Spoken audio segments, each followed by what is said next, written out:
Shalom, saudara-saudaraku yang terkasih dalam Yesus. Senang dapat berjumpa kembali dalam ibadah online Gereja Baptis Indonesia Rosipina.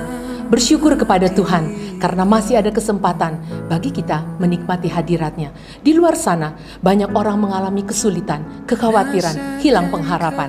Tetapi kita, anak-anak Tuhan, terkhusus di Gereja Baptis Rosipina, percaya bahwa di dalam Yesus selalu ada pengharapan. Mari rasakan dalam ibadah raya pagi ini. Tetapi sebelumnya, simak dulu informasi berikut ini. Itu yang selalu ku rindu,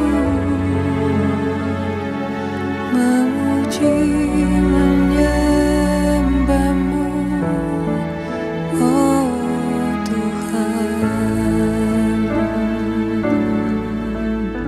Gereja mengucapkan selamat bagi jemaat yang berulang tahun dalam minggu ini. Tuhan Yesus memberkati.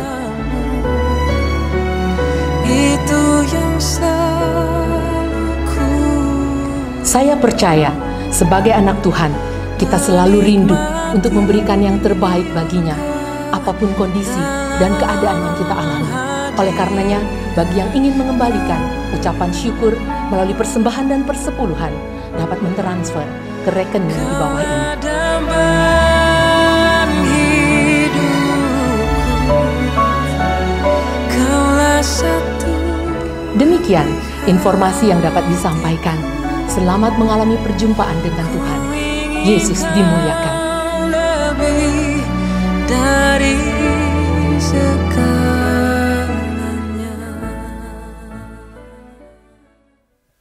Selamat pagi Bapak Ibu Saudara sekalian. Kita kembali akan mulai ibadah tanggal 25 Oktober. Kita mengucap syukur kepada Tuhan untuk kesempatan kembali boleh beribadah bersama-sama walaupun di rumah. Kita mengingat, apabila kita mengingatkan segala kebaikan Tuhan, kita mengingat akan segala kemurahan Tuhan, kita mengingatkan segala kebajikannya, kita patut mengucap syukur. Sebelum kita naikkan pujian dan doa, mari kita, saudara-saudara sekalian, kita baca Mazmur 104 ayat 33 sampai dengan 34. Mari jemaat bersama-sama kita baca. 1, 2, 3. Aku hendak menyanyi bagi Tuhan selama aku hidup. Aku hendak bermazmur bagi Allahku selagi aku ada. Biarlah renunganku manis kedengarannya kepadanya. Aku hendak bersuka cita karena Tuhan. Biarlah pujian ini membawa kita bersuka cita dan bersyukur kepada Tuhan. Haleluya.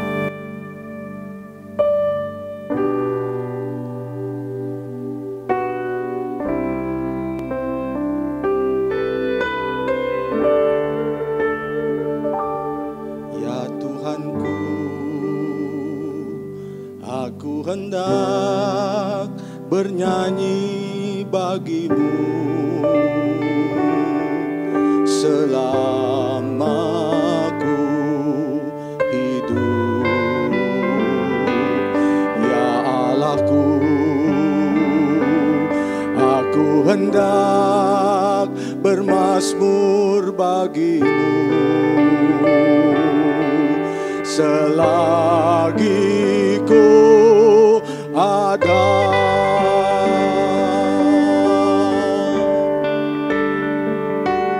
Ya Tuhanku, aku hendak bernyanyi bagimu selama aku hidup, ya Allahku. Aku hendak bermazmur bagimu selagi ku ada. Inilah yang ku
hendak bernyanyi bagimu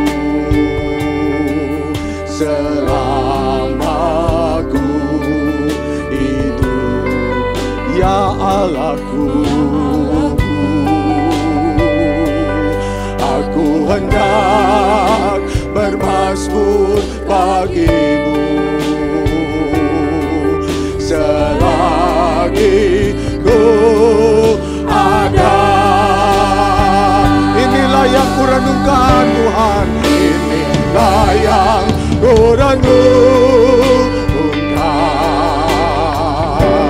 setiap waktu. Nyanyian pujian dan pengagungan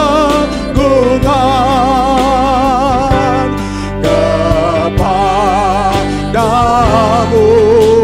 Biarlah manis kau dengar Tuhan, biarlah manis kau dengar Tuhan, manis kau dengar Tuhan, dan hatiku bersuka karena-Mu. Inilah yang ku renungkan, inilah yang ku renungkan setiap waktu. Nyanyian pujian, nyanyian pujian dan pengagungan kepadamu.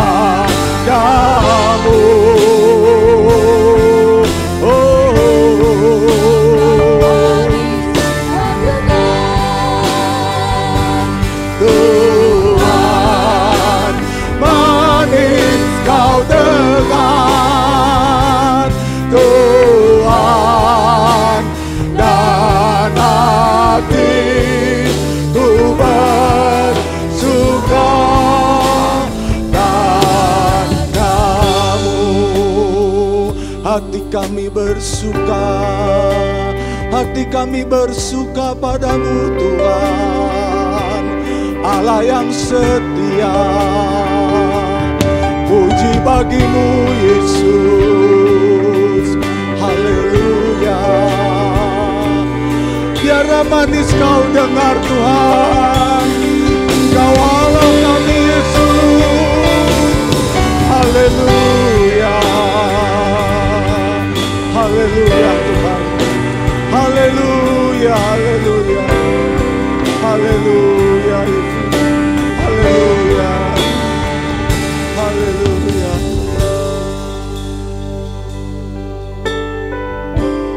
Inilah yang ku renungkan setiap waktu.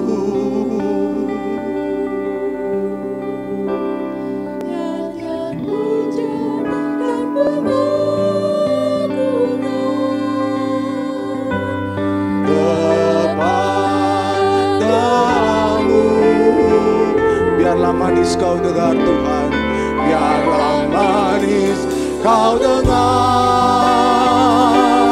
Tuhan, manis kau dengar Tuhan, dan hatiku bersuka.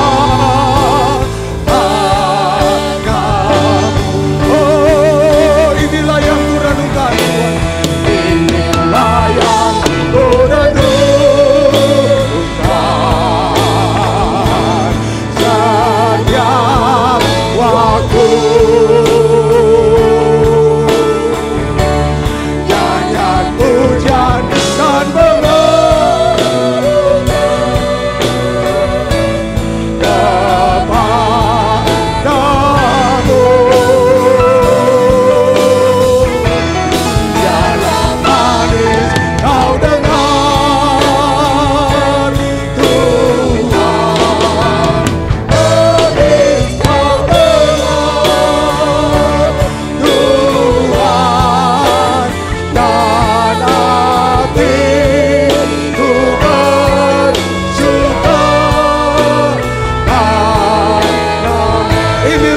renungkan Tuhan. Inilah yang ku renungkan setiap waktu Tuhan, setiap waktu. Nyanyian pujian bagimu Tuhan.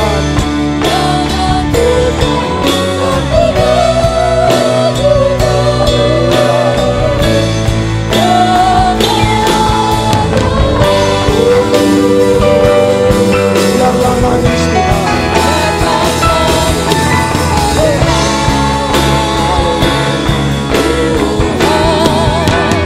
Manis kau dengar Tuhan, dan hatiku bersuka padamu, dan hatiku bersuka, dan hatiku bersuka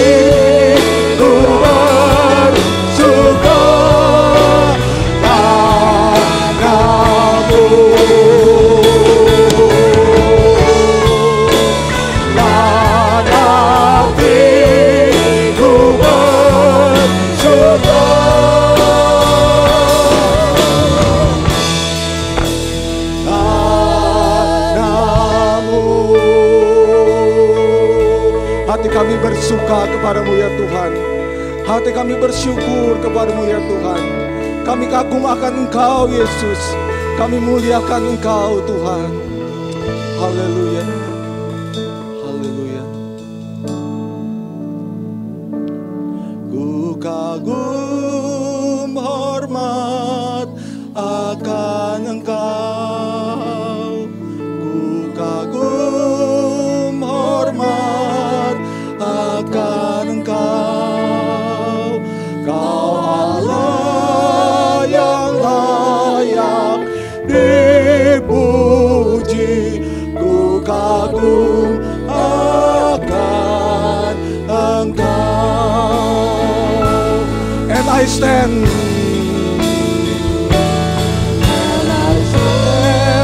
I stand in awe of you, and I stand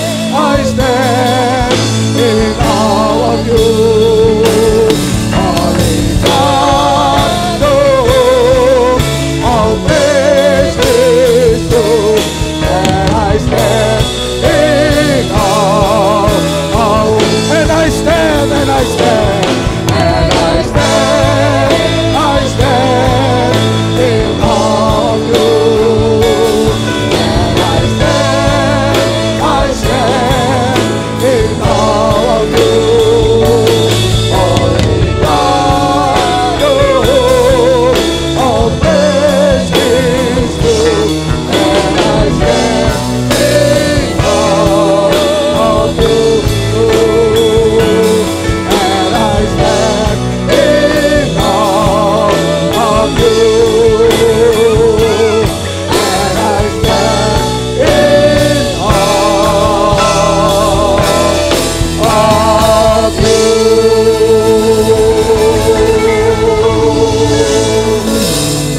Kami mengucap syukur kepadamu ya Tuhan. Terimalah bakti dan pengucapan syukur kami dan pengabdian kami bagi hormat kemuliaan namamu. Kami ingin lebih-lebih lagi memuji dan memuliakan dan mengagungkan Engkau. Di dalam nama Tuhan Yesus kami berdoa. Haleluya. Mari kita katakan bersama-sama. Amin. Ada sukacita Bapak Ibu Saudara sekalian. Kita percaya Allah kita adalah Allah yang baik, Allah kita yang setia. Kita boleh ada sampai hari ini oleh karena kita tahu kemurahan dan kebaikan Tuhan bagi kita sekalian. Mari angkat pujian bersama-sama dengan penuh sukacita. Bersama kita sekalian naikkan pujian dengan penuh syukur.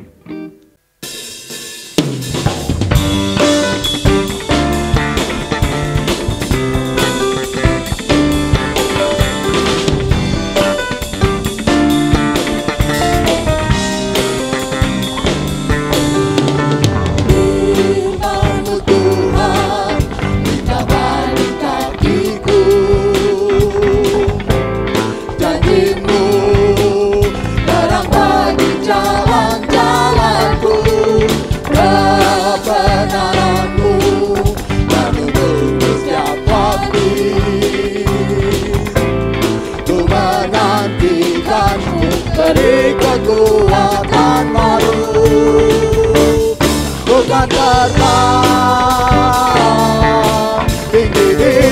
awan bersamamu dalam kemuliaan. Firman-Mu teguh menopang, bukan aman dalam-Mu Tuhan.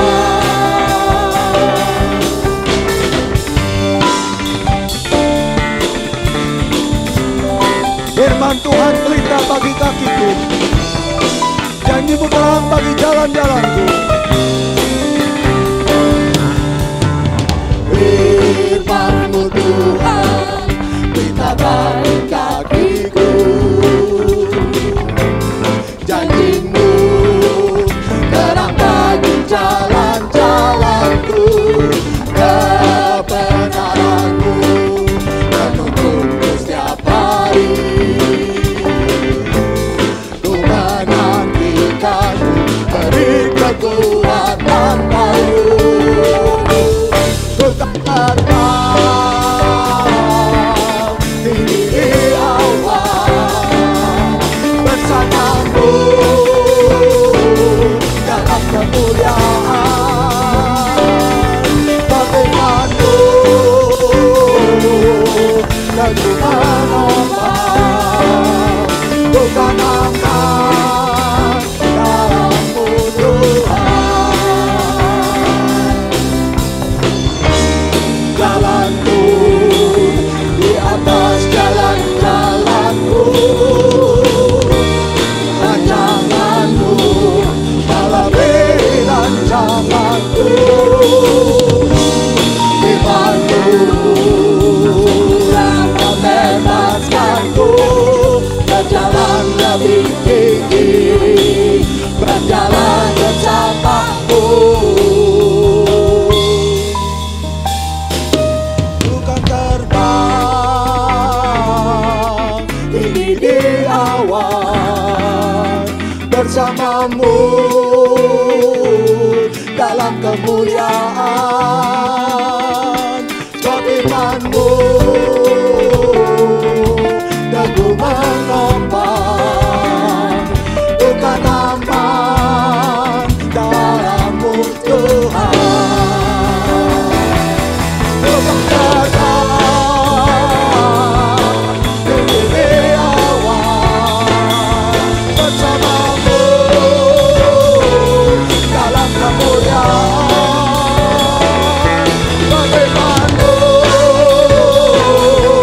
teguh menopang, bukan aman dalam-Mu Tuhan. Bukan aman dalam-Mu Tuhan. Bukan aman dalam-Mu Tuhan.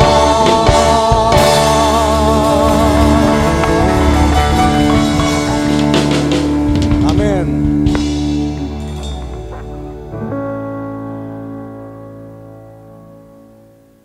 Baiklah Bapak Ibu Saudara sekalian, sekarang kita akan mendengarkan sabda firman Tuhan yang akan disampaikan oleh Bapak Pendeta Charles Nehemia.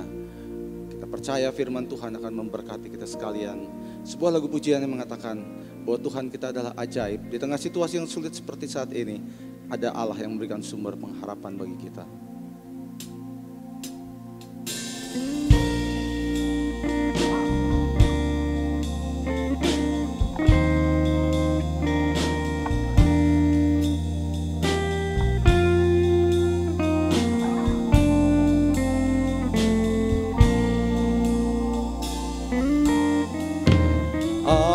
Ajaib Tuhanku, Yesus Juru Selamat, besar kasih-Nya padaku. Naungan jiwaku yang kokoh kuat, tempat yang tentram dan teduh. Jiwaku terlindung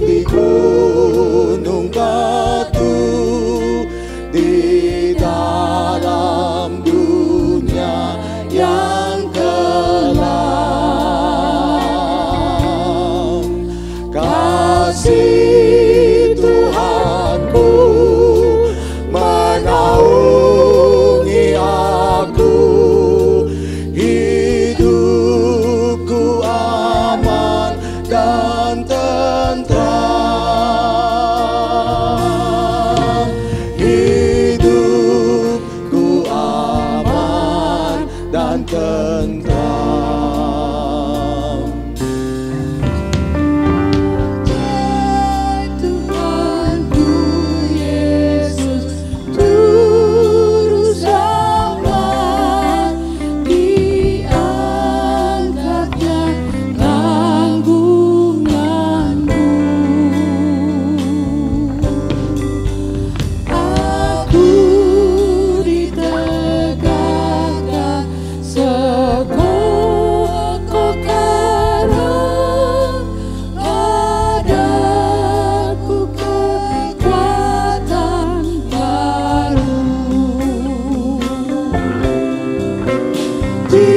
Jiwaku terlindung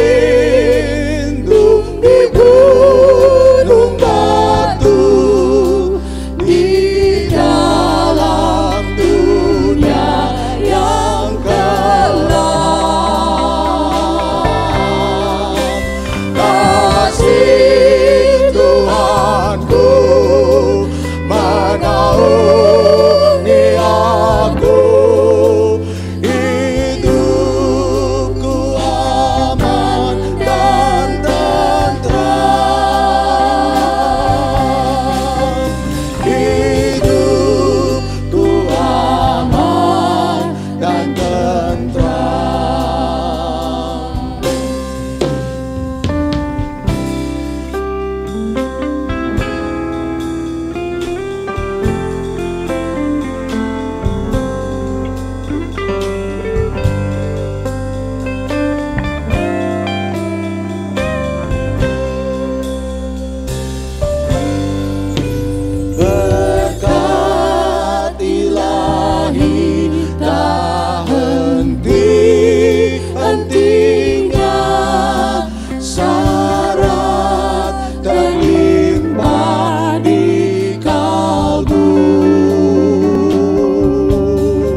sungguh besar penebusku.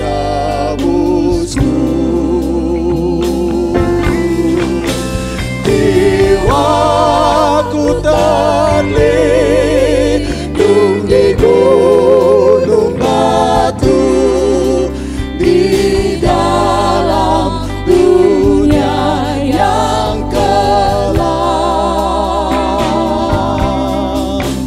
Kasih Tuhanku menaungi aku, hidupku aman dan tentram, hidupku aman dan tentram. Kasih Tuhanku menaungi aku, hidupku aman dan tentram, hidupku aman dan tentram.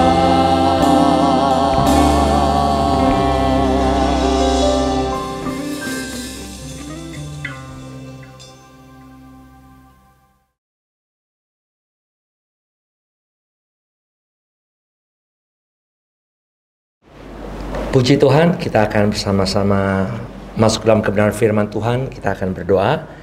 Sebelumnya minta hikmat Tuhan, kiranya Ia dapat berbicara kepada setiap kita lewat kebenaran firman Tuhan. Mari kita berdoa. Bapa dalam kerajaan surga, kami mengucap syukur kembali kami boleh berada dalam bait Tuhan dan hadirat Tuhan. Terima kasih buat setiap kesempatan di mana kami boleh meninggikan dan mengagungkan nama-Mu lewat pujian dan penyembahan yang kami berikan dan persembahkan kepada Tuhan. Sekarang kami rindu untuk mendengar kebenaran firman Tuhan. Biar kiranya firman-Mu menguatkan setiap kami, meneguhkan kami, dan memberikan kepada kami kepastian untuk melangkah melalui hari-hari kehidupan kami yang akan datang. Berbicara kepada kami Tuhan, urapi setiap kami, baik hamba-Mu yang menyampaikan maupun semua yang mendengarkan, diberkati oleh kebenaran firman Tuhan. Segala puji, hormat, syukur kami kembalikannya kepada-Mu di dalam nama Tuhan Yesus. Kami berdoa dan mengucap syukur. Haleluya. Amin. Amin. Puji Tuhan. Ya, hari ini kita akan berbicara mengenai satu tema yang luar biasa. My way, jalanku, and God's way, atau jalan Tuhan Yesus Kristus. Tema ini terambil dari Nats Matius pasal 7 ayat yang ke-13 sampai ayat yang ke-29.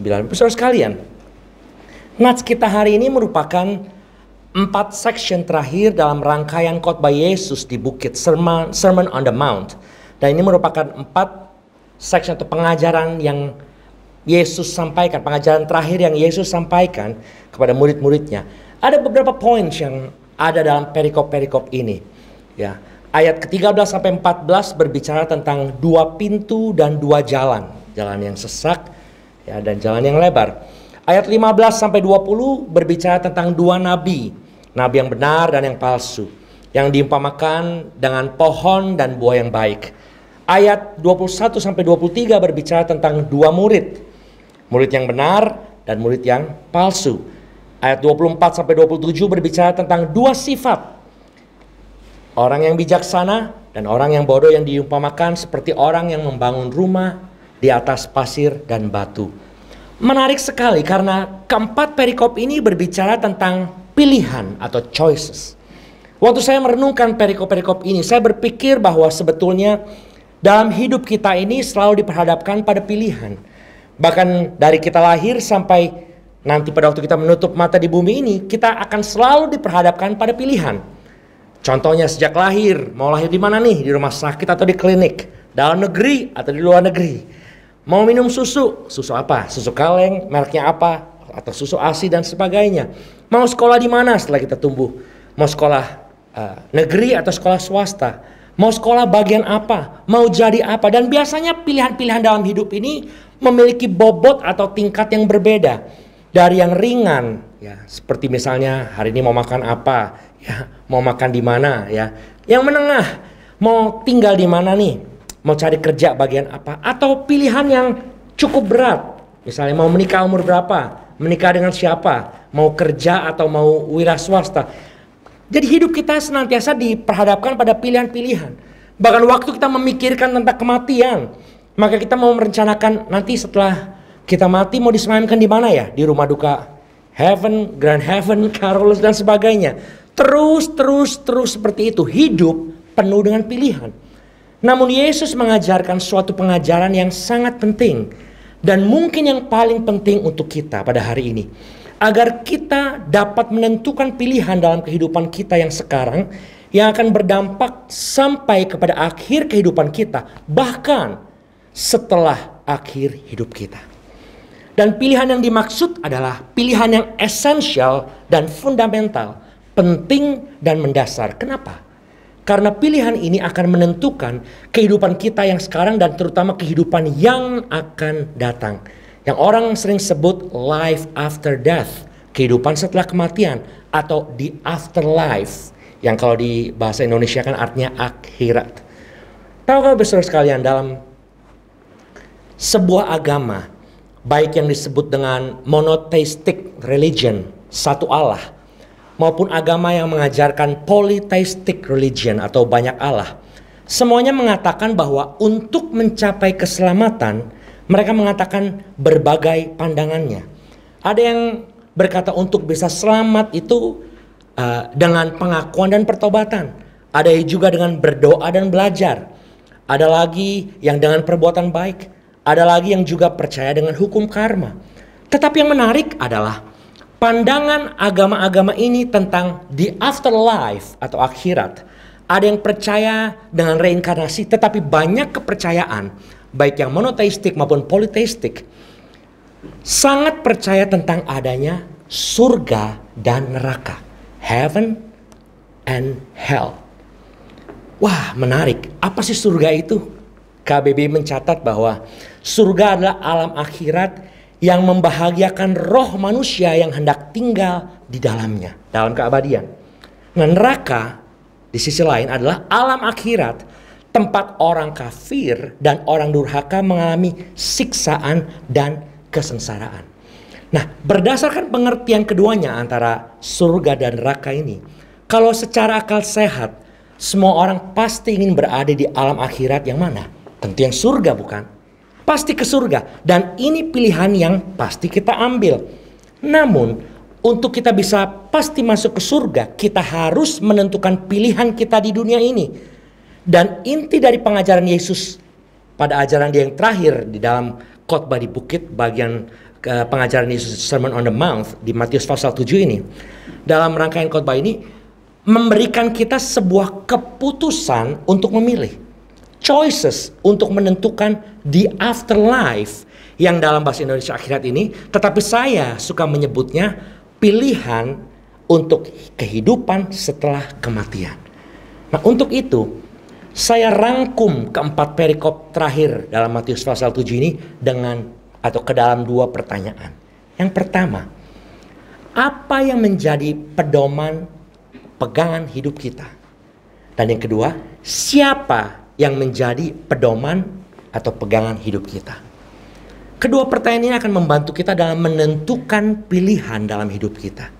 Ada orang yang berpedoman, kita masuk di poin yang pertama dulu ya, berpedoman pada the greatest book yang menginspirasi kehidupan dari segi leadership, kepemimpinan, bisnis, investasi, keluarga, hidup, karakter, hidup sukses, hidup bahagia.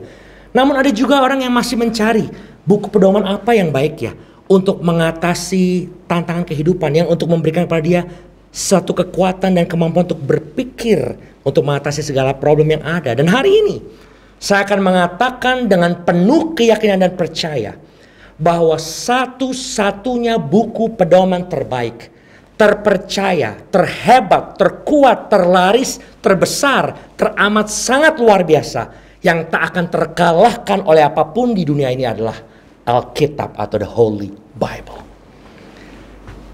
Orang bertanya, kenapa Alkitab atau the Bible is the most read, the best selling, the most popular, best in the world. Di dunia ini, kenapa dia paling terkenal, paling terlaris, paling terbanyak yang dibaca oleh orang? Ada 10 alasan secara cepat. Yang pertama, Alkitab ini ditulis lebih dari 16 abad, saudara sekalian. 1600 tahun, satu abad itu 100 tahun.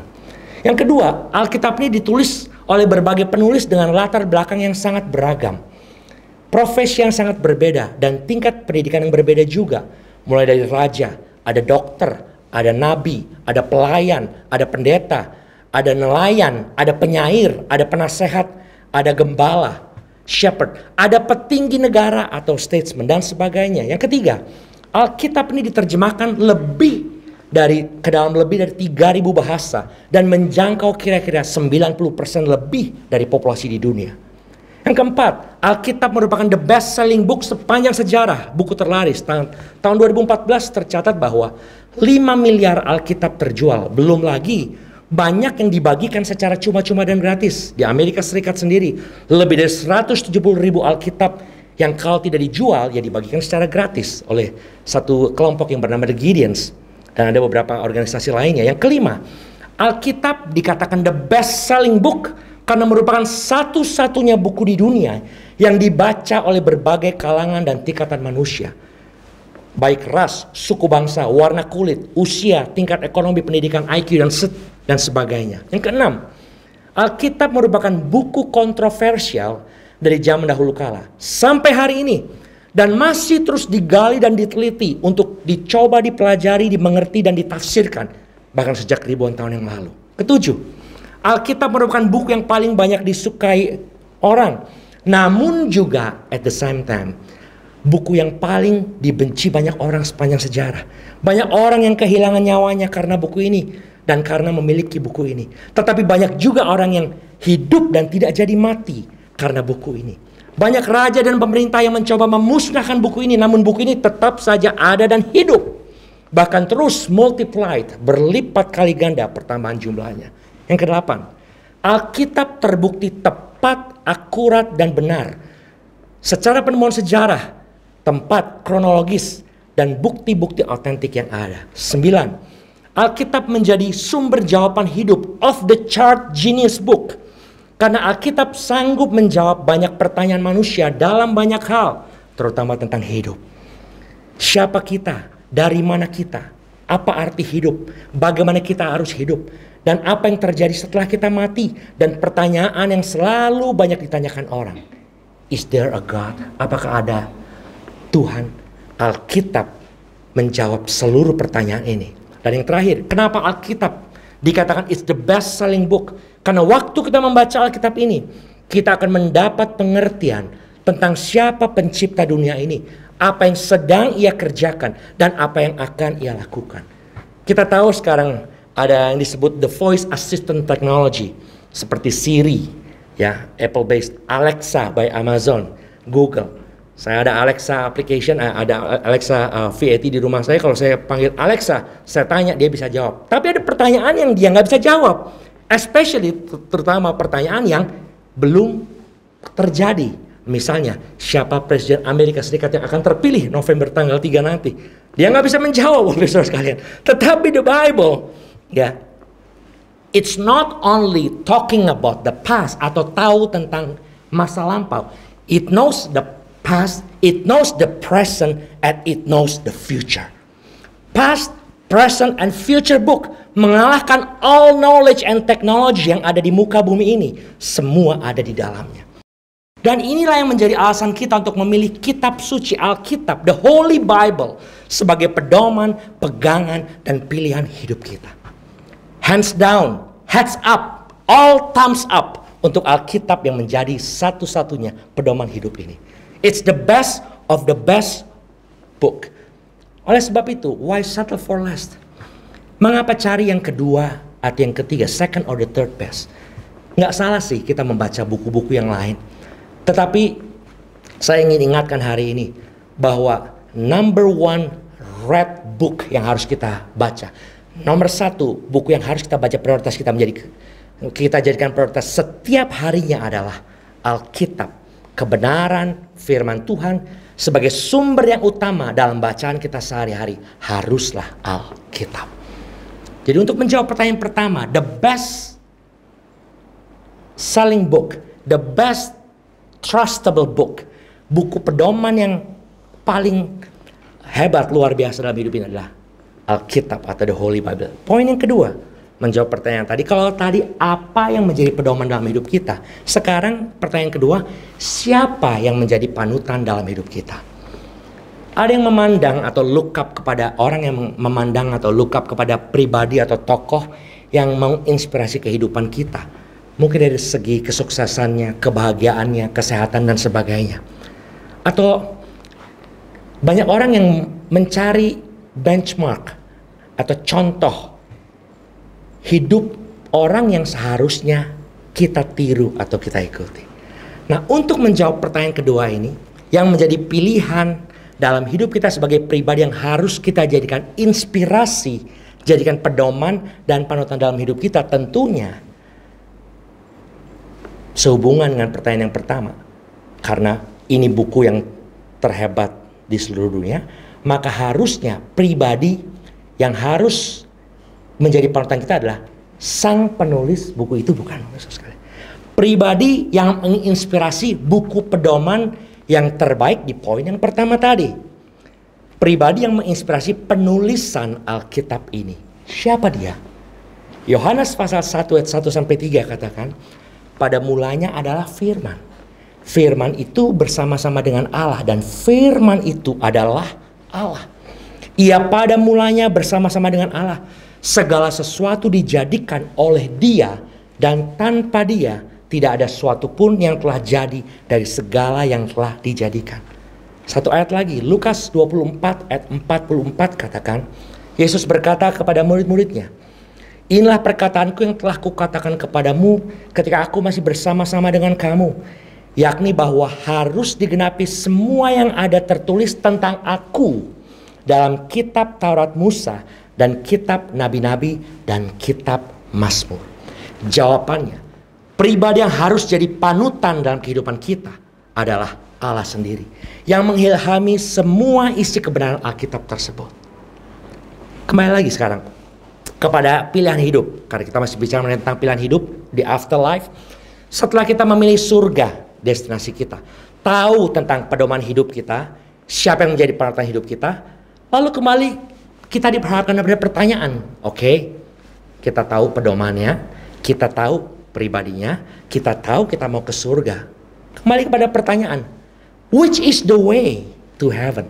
Jalan mana yang harus dituju untuk menuju ke surga? Atau what is the way to heaven? Jalan mana yang menuju ke surga? Dalam kaitannya dengan nats kita Matius pasal 7 ayat 13 sampai 14 ini, berarti pilihan ini merupakan dua macam jalan yang ditulis dalam kedua ayat ini. Jalan yang luas atau sempit, pintu yang lebar atau yang sesak. Benar begitu saudara? Ada dua pilihan. Menarik Bapak Ibu. Di dalam ayat yang ke-13 dalam Matius pasal 7 ini dikatakan, masuklah melalui pintu yang sesak itu, karena lebarlah pintu dan luaslah jalan yang menuju kepada kebinasaan, dan banyak orang yang masuk melaluinya. Ayat ini dimulai dengan sebuah perintah. Masuklah melalui pintu yang sesak itu. Sejalan kepada surga atau di afterlife, the eternal afterlife adalah masuk melalui pintu yang sesak itu. Sang pengajar, sang penulis Matius ini memerintahkan kita untuk masuk melalui pintu. Wait a minute, tunggu sebentar. Apa yang dimaksud dengan pintu? Yohanes pasal 10 ayat 9 katakan, luar biasa ayat ini Bapak Ibu. Dikatakan, akulah pintu. Barang siapa masuk melalui aku, ia akan selamat dan ia akan masuk dan keluar dan menemukan padang rumput. Waktu Matius berkata tentang pintu, waktu kita berpikir apa pintu itu? Ternyata jawaban dari pintu itu adalah aku, I am.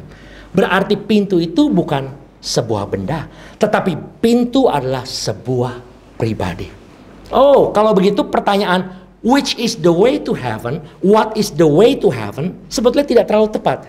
Tetapi the right question adalah who is the way to heaven?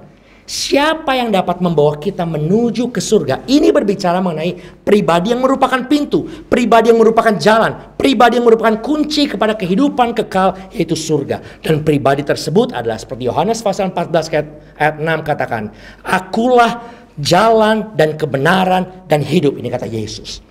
I am the way, the truth, and the life. Kehidupan. Tidak ada seorang pun yang datang kepada Bapa kalau tidak melalui aku. Berarti pilihan pasti dalam hidup ini dan hidup yang akan datang, hidup yang kekal, jawabannya adalah Yesus Kristus yang percaya. Katakan amin. Haleluya. Namun di ayat 14 dikatakan, Bapak Ibu lanjut lagi ya, karena sesaklah pintu dan sempitlah jalan yang menuju kepada kehidupan, dan sedikit orang yang mendapatinya. Kita tahu bahwa jalan yang menuju kepada kehidupan adalah Yesus, kita bahas tadi. Namun mengapa disebut bahwa sempitlah jalan dan sedikit orang yang mendapatkannya? Bahkan di dalam beberapa terjemahan ayat 13 ini, kata pintu yang sesak itu dikatakan constricted. Constricted artinya terbatas. Ada yang satu lagi World English Bible katakan restricted. Tidak semua orang bisa masuk. Lalu apa yang dimaksud dengan pintu yang sesak dan jalan yang sempit? Dan apa yang dimaksud dengan jalan yang lebar ya dan luas? Mari kita lihat bersama. Kita lihat yang lebar dulu ya. Yang dimaksud dengan jalan yang lebar adalah toleransi dan kebebasan, freedom, yang cenderung luas dan besar batasannya. Atau mungkin freedom yang tidak ada batas. Karena saking luas, saking lebar jalan tersebut. Jalan yang lebar berarti segala sesuatu yang dapat ditoleransi, dapat dimengerti, yang mesti diizinkan, bebas untuk dilakukan. Batasan yang luas untuk seorang dapat melakukan apa saja dalam dunia ini. Dan ini berbicara tentang dosa, keinginan daging yang melebihi keinginan roh, menerima segala macam kebiasaan, termasuk kebiasaan juga yang bertentangan dengan kebenaran firman Tuhan dalam aspek kehidupan manusia. Baik dalam hubungan keluarga, usaha, dan sebagainya. Segala sesuatu bebas. There's not much restriction. Luas, jalannya lebar dan terbuka. You can do anything that you want. Sedangkan pintu yang lebar dalam ayat ini dimaksudkan adalah segala macam baggage atau bawaan yang bisa kita bawa di dunia ini. Ini berbicara tentang all you can take. Keserakahan semuanya. Sifat kita, ya, kesombongan kita, dosa kita, ketidakadaan penguasaan diri, semua jangan satu hari ditinggal. Kita bawa semua kepada jalan yang lebar ini. Tapi sebaliknya, pintu yang sesak dan jalan yang sempit berbicara kebalikan daripada jalan yang lebar tadi. Baik saudara sekalian, kita lahir tidak membawa apa-apa. Waktu kita pulang, kita juga tidak membawa apa-apa. Ini termasuk ego kita, dosa, harta, kepandaian, kekuatan. Bahkan tubuh jasmani kita pun tidak dapat kita bawa. Harus kita tinggal. Oleh sebab itu jalan yang sempit mengajarkan kepada kita untuk menjaga hidup kita sedemikian rupa. Sesuai dengan batasan firman Tuhan yang diajarkan. Sehingga toleransi kita terhadap keadaan sekeliling kita tidak membuat kita menerima dan mengadopsi seluruh keadaan yang terjadi. Seluruh kebebasan yang diberikan oleh dunia ini. Tetapi kita mampu untuk memilih, membandingkan setiap pengajaran, peraturan, dan rambu-rambu yang ada. Dan kita bandingkan dengan firman Tuhan yang diajarkan kepada kita. Sehingga mungkin optionnya nggak banyak Bapak Ibu. Ya, pilihannya nggak banyak. Bawaan kita pun nggak bisa terlalu banyak. Tetapi justru jalan yang sempit dan pintu yang sesak ini, waktu kita seperti firman Tuhan katakan, datang tidak membawa apa, lahir tidak membawa apa-apa, kita mati pun tidak membawa apa-apa. Maka kita sanggup untuk berada di dalam jalan tersebut. Namun ada satu hal lagi yang menarik yang Yesus ajarkan di dalam Matius pasal 7 ini. Justru jalan yang lebar itu banyak orang yang suka dikatakan. Karena flexibility, lebih mudah diikuti dan tidak banyak restriction, lebih populer, lebih banyak kebebasan, lebih banyak pilihan, dan dianggap menguntungkan untuk diri sendiri. Tetapi jalan yang sempit justru tidak disukai, tidak terlalu menyenangkan secara jasmani dari pengertian manusia. Tetapi jalan sempit inilah yang firman Tuhan katakan di ayat yang ke-14. Sesak dan sempit jalan ini, tetapi jalan ini menuju kepada kehidupan. Dan sedikit orang yang mendapatinya. Apa kesimpulannya? Untuk bisa berada di dalam jalan yang sempit dan pintu yang sesak ini, kita harus menentukan pilihan kita di bumi ini sekarang.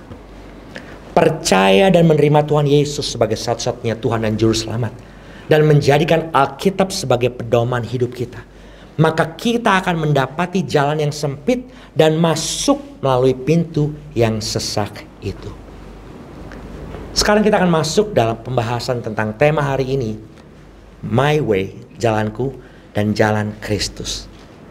Kita bertanya, setelah kita dengar pembahasan dari awal tadi, kenapa kita harus ikut aturan jalan, ketentuan yang Yesus ajarkan, bukan jalan kita sendiri?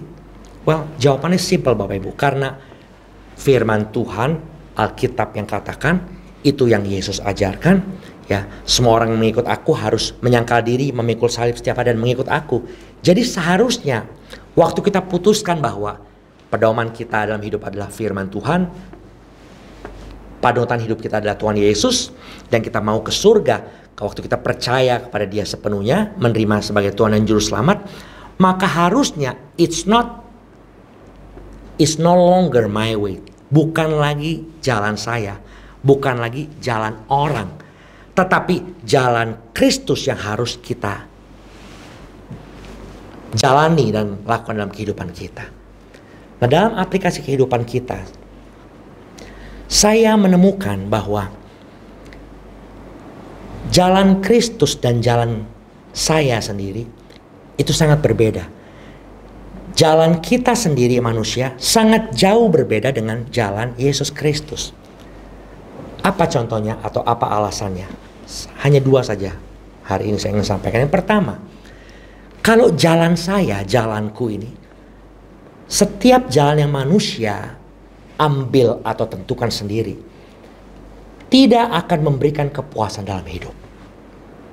Raja Salomo dengan segala hikmat, ketenaran dan kekayaannya berkali-kali berkata di dalam Pengkhotbah pasal 2, 3, 4, 5, 6 saudara sekalian, bahwa segala sesuatu di kolong langit ini, segala jeripayah, kecakapan dalam pekerjaan, keadilan dalam hidup, semuanya seperti menjaring angin dan sia-sia. Banyak sekali manusia yang tidak pernah puas dalam hidup ini. Dan itu dialami terhadap dirinya sendiri, keluarganya, bahkan kadang-kadang dia juga tidak puas terhadap Tuhan. Makanya dalam Amsal pasal 30 ayat 15 sampai 16 dikatakan ada 3 hal yang tak akan kenyang dan ada 4 hal yang tak pernah berkata cukup. Dunia orang mati, rahim yang mandul, bumi yang tak pernah puas dengan air, dan api yang tidak pernah berkata cukup. Jalan manusia dalam hidup ini tidak akan pernah mengalami kepuasan. Dan banyak orang mencari dan berusaha mencapai kepuasan dengan berbagai cara. Tetapi hasilnya kosong dan hampa lagi. Kenapa seperti itu? Karena kepuasan yang sejati hanya ada di dalam Yesus Kristus. Nah, pada waktu kita berjalan di dalam jalan Kristus, maka kita akan mengalami kepuasan jasmani, terutama rohani. Karena Yesus yang memberi kepuasan, bukan diri kita. Tapi Yesus yang menuntun kita. Sehingga firman Tuhan katakan kita tidak akan haus, hampa, dan kosong lagi sampai selama-lamanya. Ada satu lagu yang memberkati saya, yang berkata seperti ini. Bersama Dia hatiku damai, walau dalam lembah kekelaman. Bersama Dia hatiku tenang, walau hidup penuh tantangan. Tak satu pun dapat menghiburku, tak seorang pun dapat menolongku. Hanya Yesus jawaban hidupku. Hanya Yesus yang dapat memberikan kepuasan dalam hidup kita. Oleh sebab itu, jangan ikuti jalan kita, tapi ikuti jalan Yesus yang akan memberikan kepuasan dalam kehidupan kita. Yang kedua, kenapa jalanku sangat berbeda dengan jalan Yesus? Jalanku ini bukan cuma tidak memberikan kepuasan, tetapi jalanku ini tidak memiliki kepastian. Amsal pasal 14 ayat 12 katakan, Amsal 14 ayat 12, ada jalan yang disangka orang lurus, tetapi ujungnya menuju maut. Manusia banyak berspekulasi dan berprasangka, tetapi banyak hal yang dispekulasikan, bahkan yang sudah direncanakan dengan baik pun tidak dapat realisasi dengan baik. Bahkan kalau diteruskan sesuai dengan prasangka kita, maka firman Tuhan katakan yang kita anggap lurus, ternyata ujungnya menuju maut. Dalam kaitan dengan kehidupan, ada pepatah yang berkata manusia berencana, tetapi Tuhan yang menentukan. Setiap yang kita rencanakan belum tentu dapat realisasi, belum tentu akan terrealisasi dengan baik. Jalan manusia tidak memiliki kepastian. Short term tidak pasti, apalagi long term. Coba kalau kita lihat 2020, berapa banyak kita bikin program dan rencana from the beginning of the year, dan berapa banyak yang terrealisasi sampai hari ini. Kalau bisa terrealisasi 50%, puji Tuhan. Kadang-kadang mungkin cuma 10%. Karena setiap jalan perencanaan manusia itu terbatas dan tidak ada kepastian. Tetapi jalan Tuhan, on the other hand, Amsal 3 ayat 5 sampai 6, luar biasa. Percayalah kepada Tuhan dengan segenap hatimu. Janganlah bersandar kepada pengertianmu sendiri. My way, my thinking, apa yang saya anggap benar, apa yang saya anggap baik. Tetapi akuilah Tuhan, Dia dalam segala lakumu. Maka Ia yang akan meluruskan jalanmu. Jalan manusia dianggap lurus ternyata maut. Tetapi jalan Tuhan, Ia yang akan meluruskan jalan kita. Artinya, waktu kita percaya, kita mengakui dan ikut syarat dan ketentuan Tuhan, ikut jalan Tuhan, maka Tuhan yang akan menuntun. Bahkan Ia sanggup membuat jalan yang lurus. Bahkan saat tidak ada jalan apapun, Dia sanggup membuka jalan yang baru. Saat disaster strikes, rencana kita manusia gagal, tetapi waktu kita berdoa percaya bahwa Tuhan pasti akan memberikan alternative solution, a way out, an exit plan, plan B. Maka plan B yang dari Tuhan itu jauh lebih baik, jauh lebih jitu daripada perencanaan manusia. Selalu ada jalan, haleluya.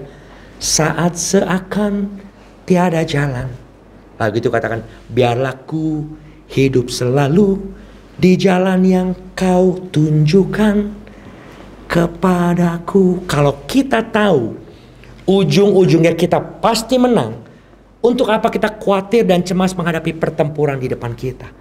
Waktu kita tetap percaya, berharap, bersandar kepada pimpinan Tuhan, maka kita pasti menang, kita pasti selamat, dan kita pasti memperoleh hidup kekal selama-lamanya. Itu firman Tuhan janjikan. Yohanes pasal 6 ayat 47 katakan, aku berkata kepadamu, sesungguhnya barang siapa percaya kepada Tuhan, ia mempunyai hidup yang kekal. Haleluya. Hari ini kita belajar bahwa jalan Tuhan pasti yang terbaik karena akan menuntun kita, seperti Matius pasal 7 katakan, kepada kehidupan yang kekal. Sebagai penutup, pengajaran Yesus yang terakhir ini memiliki terms and condition, Bapak Ibu. Nah, kita harus belajar untuk ikut terms and conditionnya Tuhan dong. Kan kita berjalan di jalannya Tuhan, berarti kita harus ikut aturan mainnya Tuhan. Apa yang Dia tentukan buat kita. Dan apa sih terms and condition yang Tuhan inginkan sesuai dengan apa yang diajarkan di Matius pasal 7 ini? Ada dua hal lagi. Ya, yang pertama, ayat yang ke-13. Yesus berkata, masuklah melalui pintu yang sesak itu. Ayat 15, kembali Dia katakan, waspadalah terhadap nabi-nabi palsu yang datang kepadamu. Ayat 24a dalam rangkaian perikop ini, setiap orang yang mendengar perkataanku. Terms and condition yang harus kita lakukan yang pertama adalah kita harus taat dan dengarkan perintah Tuhan. Turut, taat, dengar perintah Tuhan. Dengan cara apa? Sehubungan dengan pilihan dalam hidup ini, be different from the world. Jadi berbeda dengan dunia ini. Memilih untuk hidup sesuai dengan firman Tuhan walaupun tidak menjadi mayoritas seperti banyak orang yang hidup sesuka hatinya. Tetapi kita menjaga hidup kita dengan baik yang benar. Dan benar sehingga kita menghasilkan buah-buah yang baik dalam kehidupan kita. Dan yang kedua, ayat ke-21 dan ayat ke-24. Dua kali Yesus katakan, bukan setiap orang yang berseru kepadaku Tuhan, Tuhan akan masuk ke dalam kerajaan sorga, melainkan dia yang melakukan kehendak Bapakku di sorga. Ayat 24 dikatakan, Yesus berkata, setiap orang yang mendengar perkataanku ini, poin yang pertama tadi, tapi poin yang kedua, mendengar perkataanku dan melakukannya. Yesus katakan, ia sama dengan orang yang bijaksana. Yang harus kita lakukan waktu kita ikut kepada jalan Tuhan Yesus Kristus adalah listen and do. Listen and do. Listen and do. Dengar dan lakukan. Dengar dan lakukan. Maka kita akan menjadi anak Tuhan yang bijaksana. Bijaksana itu menggunakan akal sehat dan akal budi. Bijaksana artinya pandai dan berhati-hati dalam hidup. Sehingga mengajarkan kepada kita, waktu kita hidup di dalam jalan Tuhan, waktu kita memilih surga dan hidup yang kekal, jalan yang sempit, pintu yang sempit, tapi menuju kepada kehidupan yang kekal bersama dengan Tuhan, dibutuhkan kebijaksanaan, kecermatan, ketelitian, kehati-hatian dalam hidup. Dan itu dapat terjadi sekali lagi pada waktu kita mendengar, taat, dan melakukan firman Tuhan. Sebagai conclusion atau closing daripada firman Tuhan hari ini, saya akan review. Hidup kita ditentukan oleh pilihan kita, Yesus atau yang lain. Itu yang pertama. Yang kedua, hidup berpedoman pada buku terbaik di dunia, yaitu Alkitab. 3, hidup mendengar, taat, percaya dan melakukan apa yang diajarkan oleh Tuhan Yesus Kristus. Dan yang terakhir, hidup benar dalam kebenaran ilahi. Maka surgalah yang akan menjadi final destination kita. Surga yang kekal yang menjadi goal kita setelah kita selesai hidup di dunia ini. Dan hari ini, kalau di antara kita masih ada yang mengandalkan diri kita sendiri, mau berjalan di dalam jalan yang kita tentukan sendiri, tidak mau dengar-dengar kepada Tuhan, dan tidak mau melakukan apa yang menjadi kehendak Tuhan, hari ini doa saya, saudara melembutkan hati saudara, Tuhan melembutkan hati kita, dan kita minta kepada Tuhan hari ini untuk Tuhan memimpin langkah kita, untuk Tuhan mengatur langkah kita, untuk kita dapat mau berjalan di dalam jalannya Tuhan, step by step, satu demi satu. Dan percayalah, Tuhan yang memimpin kehidupan kita dari awal hingga hari ini adalah pasti Tuhan yang menolong, menyertai, melindungi, memelihara, dan memberkati kita hari ini, bahkan sampai selama-lamanya, sampai kita bersama dengan Dia di surga yang kekal. Tuhan Yesus memberkati kita semua. Amin buat firman Tuhan. Mari kita berdoa. Terima kasih Bapa, kami menerima pencerahan dan kebenaran firman Tuhan yang mengajarkan kepada kami untuk memilih yang tepat, karena pilihan ini merupakan pilihan yang fundamental dan esensial. Hari ini hamba-Mu berdoa Tuhan, jika dari antara kami yang masih ragu-ragu untuk menentukan pilihan dalam kehidupan kami masih ragu-ragu untuk berpegang pada pedoman hidup dan pada pribadi dalam kehidupan ini, hari ini kiranya firman-Mu meneguhkan setiap kami yang mendengar firman Tuhan ini, bahwa hanya Yesus yang sanggup memberikan kepuasan damai, dan hanya Yesus yang sanggup untuk membawa kami menuju kepada kehidupan yang kekal. Dan hanya firman Tuhan, Alkitab, pedoman hidup kami, sehingga hidup kami enggak melenceng ke kanan dan ke kiri, tapi kami senantiasa terus berada di dalam koridor jalan Tuhan yang Tuhan tentukan bagi setiap kami. Hamba-Mu selesai berbicara Tuhan, tapi hamba berdoa biar kiranya firman-Mu ini dapat tertanam di hati setiap kami yang mendengar, berakar, bertumbuh dan berbuah. Dan biarlah hari ini setiap anak-anak-Mu bukan hanya menjadi a good listener, but is a great doer of your word. Pendengar dan pelaku yang luar biasa atas kebenaran firman-Mu ini. Di dalam nama Tuhan Yesus kami berdoa dan mengucap syukur. Haleluya. Amin. Sebagai respon dari firman Tuhan, untuk meneguhkan firman Tuhan hari ini, mari kita angkat satu pujian. Lagu ini berkata, jalan Tuhan tidak terselami, tapi satu hal yang kita percaya, ada rencana yang indah di dalamnya. Arti kehadiran-Mu bersama-sama. Jalan-Mu tak terselami oleh setiap hati kami, namun satu hal ku percaya, ada rencana yang indah, tiada terduga kasih-Mu, heran dan besar bagiku, arti kehadiran-Mu selalu nyata di dalam hidupku. Penyertaan-Mu sempurna, rancangan-Mu penuh damai, aman dan damai sejahtera walau di tengah badai. Ingin ku selalu bersama, rasakan keindahan.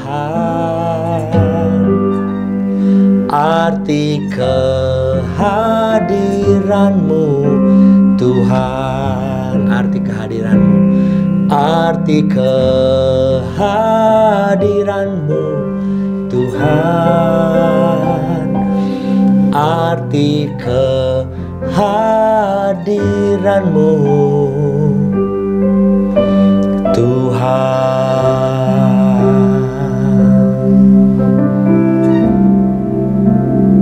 Mari kita berdoa bersama. Terima kasih Tuhan untuk firman-Mu hari ini. Kami diyakinkan dan diteguhkan bahwa hanya ada satu jalan, satu pintu menuju kepada surga yang kekal, yaitu Tuhan Yesus Kristus.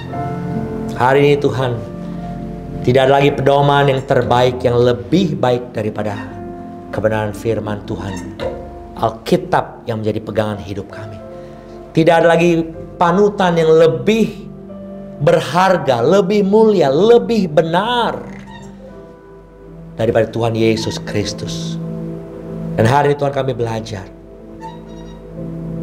bahwa di dalam segala keadaan, di dalam segala bentuk pilihan yang diperhadapkan kepada kami akan tetap memilih Yesus Kristus sebagai Tuhan dan Juru Selamat kami. Biarlah kehidupan kami menjadi hidup yang dipimpin dan diarahkan oleh kebenaran firman Tuhan. Bukan lagi jalan kami, bukan lagi ketentuan dan aturan hidup kami yang kami tentukan sendiri, tetapi setiap langkah kehidupan kami diatur, ditentukan dan berjalan di dalam jalan Tuhan Yesus Kristus. Karena kami tahu Tuhan, jalan-Mu adalah jalan yang terbaik. Pimpinan-Mu, pimpinan yang tidak pernah salah dalam kehidupan kami. Untuk itu Tuhan, hari ini kami belajar untuk percaya dan melakukan firman-Mu. Biar setiap kami yang mendengar firman-Mu hari ini diteguhkan dan dikuatkan olehnya. Kami tidak sendiri, ada Yesus Kristus yang berjalan bersama dengan kami dalam kehidupan ini, sampai kami bertemu muka dengan Kau, kekasih jiwa kami. Terima kasih Bapa. Hamba-Mu selesai berbicara, meteraikan firman-Mu dalam kehidupan kami. Segala hormat, puji, syukur kami kembalikan hanya kepada-Mu. Di dalam nama Tuhan Yesus kami berdoa dan mengucap syukur. Yang percaya katakan bersama dengan saya, amin. Amin.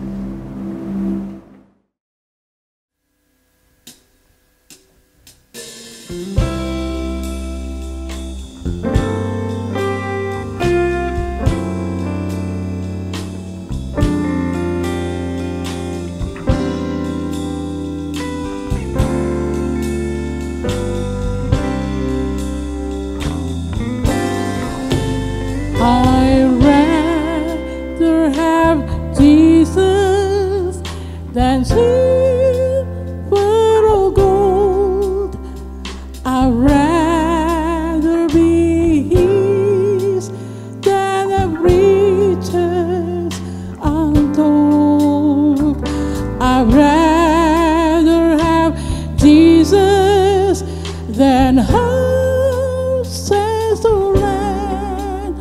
Yes, I'd rather be led by His nails pierced hand than to be the king of a vast domain and be held in sin's that sway.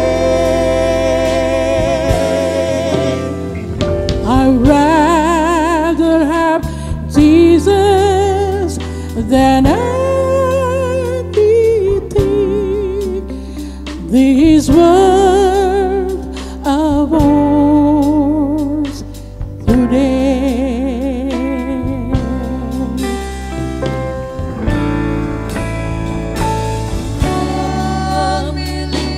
Those who God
Yesus, daripada kemuliaan dunia, ketenaran semu, ku memilih Yesus lebih indah dan muliakannya dengan setia.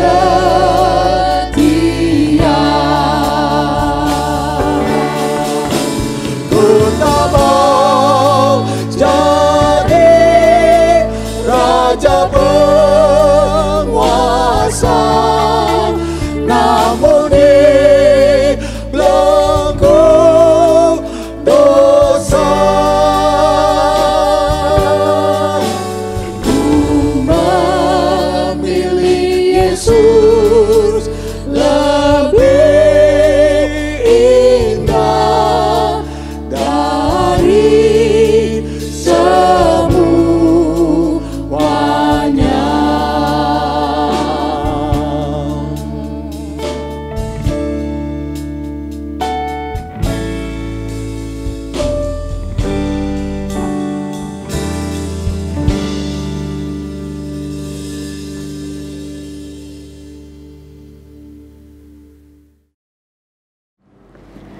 Jemaat yang dikasihi Tuhan, mari kita satukan hati kita berdoa bersyafaat bersama. Kita mau naikkan seruan kita mau naikkan doa-doa kita bagi bangsa dan negara. Kita juga akan berdoa buat gereja kita tercinta. Mari kita satu dalam doa. Bapa kami yang bertakhta dalam kerajaan sorga, Bapa yang kami kenal di dalam anak-Mu Yesus Kristus. Pagi hari ini Bapa kami datang kepadamu. Kami satukan hati kami Tuhan, kami berseru kepadamu Tuhan. Engkaulah satu-satunya harapan kami Tuhan. Engkaulah satu-satunya penolong kami Tuhan. Untuk itu Bapa kami datang kepadamu Tuhan. Kami berdoa Tuhan bagi bangsa dan negara kami Tuhan. Kami mohon belas kasihan Tuhan atas bangsa dan negara kami Tuhan. Engkau melihat Bapa apa yang sedang menjadi pergumulan di tengah-tengah bangsa ini Tuhan. Ketika bangsa ini sedang bergumul Tuhan dengan adanya virus COVID-19 Tuhan. Tuhan kami mohon, tolong Tuhan. Kami mohon campur tangan Tuhan. Engkau Allah yang turut bekerja Bapa. Kami berdoa Tuhan, Engkau menolong pemerintah bangsa dan negara kami ini Tuhan. Kami berdoa untuk Presiden kami Tuhan, Bapak Jokowi Tuhan dan seluruh jajarannya Tuhan. Tuhan berikan hikmat, Tuhan tambahkan hikmat yang daripadamu. Bahkan Tuhan Engkau yang memampukan mereka Tuhan. Biarlah ya Tuhan, Engkau taruh, Engkau berikan hikmat yang daripadamu saja Tuhan. Sehingga setiap keputusan-keputusan yang mereka ambil Tuhan boleh sesuai dengan kehendak Tuhan. Sehingga kami boleh melihat mujizat Tuhan terjadi di tengah-tengah bangsa kami. Kami juga boleh melihat Tuhan, virus COVID-19 ini Tuhan boleh segera berlalu Tuhan. Kami berdoa Bapa untuk vaksin yang sedang diadakan Tuhan. Tuhan Engkau juga yang campur tangan Bapa, sehingga vaksin ini boleh segera dibagikan, boleh segera Tuhan terselesaikan Bapa. Dan kami boleh melihat Tuhan, kami boleh melewati badai ini Tuhan. Kami boleh Tuhan melewati pergumulan ini Tuhan. Kami boleh melihat sungguh kuasa Tuhan nyatakan atas Indonesia. Terima kasih Tuhan Yesus, terima kasih. Kami juga berdoa Bapa buat bangsa dan negara ini Tuhan. Kami melihat Bapa hari-hari ini Tuhan ada terjadi demo Tuhan. Tuhan, Engkau juga yang campur tangan Tuhan. Tuhan yang menggerakkan hati rakyat Indonesia. Tuhan tolong Tuhan, biarlah Tuhan rakyat Indonesia diberikan hikmat yang daripadamu Bapa. Membuka hati mereka Tuhan. Biarlah mereka boleh mempercayakan akan pemerintah negara ini melakukan yang terbaik untuk bangsa dan negara ini Tuhan. Dan kami berdoa Tuhan Engkau juga yang memampukan pemerintah bangsa ini Bapa. Untuk boleh membuat keputusan. Terlebih Tuhan dengan adanya demo-demo ini Tuhan. Tuhan juga yang memampukan sehingga pemerintah boleh mengambil keputusan yang boleh sama-sama menguntungkan baik untuk investor maupun bagi kami tenaga kerja Tuhan. Tuhan Yesus, Kami serahkan semuanya Bapa. Kami tidak tahu apa yang harus kami lakukan. Untuk itu Bapa, kami angkat tangan kami berseru kepadamu Bapa. Kami mohon belas kasihan Tuhan atas bangsa kami, atas Indonesia. Tercurah Tuhan, tercurah anugerah Tuhan, tercurah belas kasihan Tuhan, dan kami boleh melihat jalan keluar, kami boleh melihat solusi terbaik Tuhan terjadi di bangsa kami Tuhan. Dan kembali bangsa ini boleh merasakan aman, kembali bangsa ini Tuhan boleh merasakan Tuhan kehidupan yang sungguh Tuhan. Kami boleh terbebas dari COVID, kami boleh terbebas dari segala hal, dan kami boleh hidup secara normal Tuhan. Dan kami juga berdoa Tuhan untuk bangsa kami, untuk rakyat Indonesia Tuhan. Biarlah ya Tuhan juga Engkau taruh roh yang takut akan Engkau. Kami juga berdoa untuk rakyat Indonesia sehingga mereka juga boleh taat akan setiap anjuran-anjuran pemerintah Tuhan. Terlebih Tuhan dalam protokol kesehatan ini Tuhan. Sehingga ya Bapa, kami sungguh Tuhan boleh melihat persoalan ini boleh segera berlalu Bapa. Terima kasih Bapa, terima kasih Tuhan Yesus. Kami hanya mau serahkan bangsa kami ke dalam tangan pengasihan Tuhan. Kami mohon pertolongan Tuhan. Kami mohon campur tangan Tuhan. Dan kami percaya Bapa, apa yang Kau buat atas bangsa ini itulah yang terbaik Tuhan. Terima kasih Tuhan Yesus, terima kasih. Kami juga berdoa Tuhan bagi jemaat-Mu Tuhan, jemaat yang ada di Gereja Baptis Rosipina ini Tuhan. Tuhan, Engkau juga yang melihat apapun yang menjadi pergumulan akan jemaat di tempat ini Tuhan. Kami tidak tahu satu persatu Tuhan, tapi kami percaya Engkau Allah yang maha tahu, Engkau Allah yang maha mengerti Tuhan. Engkau tahu apapun yang menjadi pergumulan jemaat-Mu Tuhan. Baik pergumulan secara ekonomi, baik pergumulan mereka mungkin yang sedang dalam keadaan lemah tubuh, dalam keadaan sakit. Tuhan, Engkau menjamah, Engkau turun tangan Tuhan, Engkau sembuhkan mereka yang sakit, Engkau sembuhkan mereka yang dalam pemulihan Tuhan, dan Engkau juga menolong Tuhan dalam perekonomian Tuhan. Engkau mencukup-cukupkan apa yang mereka butuhkan Tuhan. Apapun yang menjadi persoalan jemaat-Mu Tuhan, kami serahkan ke dalam tangan pengasihan Tuhan. Dan biarlah ya Bapa, ajar jemaat-Mu Tuhan untuk tetap berharap hanya kepadamu, untuk tetap mengandalkan Engkau dalam hidup kami Tuhan. Dan kami terus berdoa Bapa, biarlah ya Tuhan jemaat-Mu tetap setia Tuhan, tetap mempercayai Engkau sebagai Tuhan dan Juru Selamat, tetap mempercayai Engkau sebagai satu-satunya pribadi yang dapat diandalkan Tuhan. Terima kasih Tuhan Yesus, terima kasih. Kami serahkan semuanya ke dalam tangan pengasihan-Mu Bapa. Kami terus berdoa Tuhan, kerinduan kami Bapa, kami boleh bersekutu bersama-sama Tuhan. Kami boleh bersekutu di gereja-Mu ini Tuhan. Untuk itu kami mohon juga Tuhan, campur tangan Tuhan sehingga Tuhan persoalan COVID-19 ini boleh segera berlalu Tuhan. Sehingga kami boleh bersama-sama ibadah secara offline Tuhan. Terima kasih Tuhan Yesus, terima kasih. Kami serahkan semuanya ke dalam tangan pengasihan Tuhan. Kami hanya memohon Tuhan. Dan kami berdoa, biarlah Tuhan, kehendak Tuhan, rancangan Tuhan saja yang terjadi. Karena kami percaya itulah yang terbaik. Terima kasih Bapa, terima kasih Tuhan Yesus. Kami juga berdoa Tuhan untuk anak-anak Tuhan yang begitu setia Bapa. Yang boleh mempersiapkan ibadah secara online Tuhan. Tuhan juga berkati dengan kesehatan. Tuhan juga berkati dengan kekuatan, dengan hikmat Bapa. Untuk senantiasa boleh terus melayani dan memberi yang terbaik bagi kemuliaan nama-Mu Tuhan. Terima kasih Tuhan Yesus. Berkat-Mu tercurah atas setiap anak-anak-Mu Tuhan. Berkat-Mu tercurah atas setiap jemaat-Mu Tuhan. Dan biarlah ya Tuhan, sungguh tangan pengasihan Tuhan saja yang menuntun setiap jemaat-Mu, yang menuntun setiap kami Bapa. Terima kasih Bapa, ini doa dan seruan kami. Kami bawa hanya di dalam nama Tuhan Yesus, yang adalah Tuhan dan Juru Selamat kami yang hidup. Haleluya. Amin.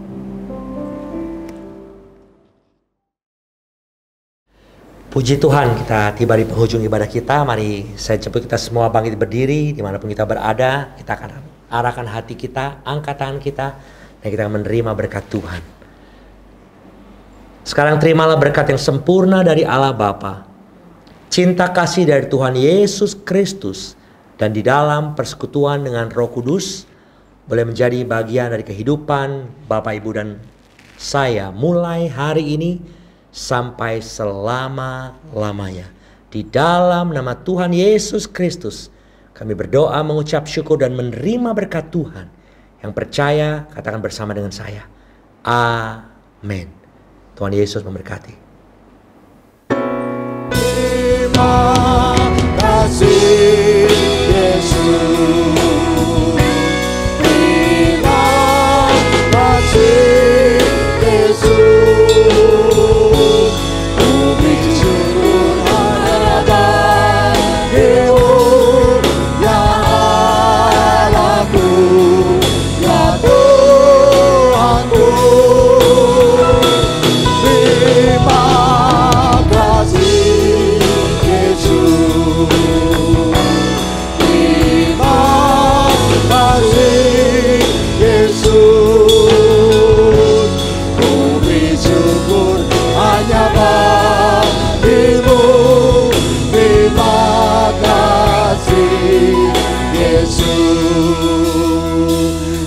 Bapak Ibu Saudara sekalian, ibadah sudah selesai. Kita akan kembali berjumpa di minggu depan.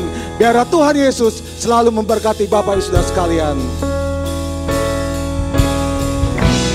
Terima kasih Yesus. Terima kasih Yesus. Puji syukur hanya bagimu ya Allahku, ya Tuhanku. Terima kasih Yesus. Terima kasih Yesus. Puji syukur hanya bagimu. Terima kasih Yesus. Ku beri syukur hanya bagimu. Ku beri syukur hanya bagimu. Terima kasih